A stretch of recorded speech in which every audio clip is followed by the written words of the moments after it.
අපි ගොඩක් උත්සාහ කරනවා එයාගේ ජීවිතය බේරගන්න. විශේෂ වාට්ටුවක තියාගෙන තමයි මේ වන විට ඇයට ප්‍රතිකාර කරන්නේ. අපිටත් හිතාගන්න බැරි කාරණාව තමයි ඇව ඉස්පිරිතාලෙට අරගෙන එන්න මෙච්චර පරක් වුණේ ඇයි කියලා. ඒ මාලනී ෆොන්සේකා මහත්මියට ප්‍රතිකාර කරන හෙදියක් සංවේදීව තැබූ සටහනක්. මෙරට සිනමාවේ නිලි රැජින ලෙස ගෞරව ආදරයට පත් මාලනී සෙනෙහෙලතා ෆොන්සේකා මහත්මිය පසුකියදා උත්සන්න වූ තමන්ගේ රෝගී තත්ත්වය නිසා මේ වන විට රෝහල්ගතව ප්‍රතිකාර ලබනවා කියලා ඔබ දැනටමත් දන්නවා. දශක ගණනාවක් තිස්සේ මෙරට සිනමා රසිකයින්ට රසාස්වාදය ලබා දුන් රංගන ශ්‍රේෂ්ත්‍රයේ ආරම්භක පුරුකක් ලෙස ඇයව හඳුනා ගන්න පුළුවන්. දීර්ඝ කාලයක් තිස්සේ පැවති ඇගේ පිළිකාරෝගී තත්ත්වය උත්සන්න වීම නිසා මාලනී ෆොන්සේකා මහත්මියට මේ අවාසනාවන්ත ඉරණමට මුහුණ දෙන්නට සිදු වුණා.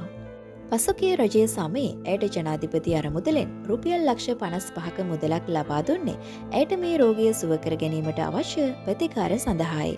ඇය මෙරට සිනමාව වෙනුවෙන් කළ අනුපමේය මෙහෙවර වෙනුවෙන් ඇයට මුදල ලබා දීම වරදක් නැහැ. කෙසේ වෙතත් ඇගේ වර්තමාන තත්ත්වය සම්බන්ධයෙන් ඇයට ප්‍රතිකාර කරන හෙදියක් සංවේදීව සටහනක් පළ කරමින් ඉල්ලා සිටියේ ඇයට ආදරය කරන සියලු දෙනාම ඇය වෙනුවෙන් ආශිර්වාද කරන ලෙසයි. මාලනී ෆොන්සේකා මහත්මියගේ තත්ත්වය ඇගේ වයසත් එක්ක ටිකක් දරුණු තත්ත්වයක පවතින බවයි ඇය සඳහන් කරලා තිබුණේ. මෙය ඇයට එක්වරම ඇති වූ රෝගී තත්ත්වයක් නෙමේ. නිදන්ගතව තිබූ පෙර සිට ඇය ප්‍රතිකාර ලබාගත් රෝගී තත්ත්වයක්.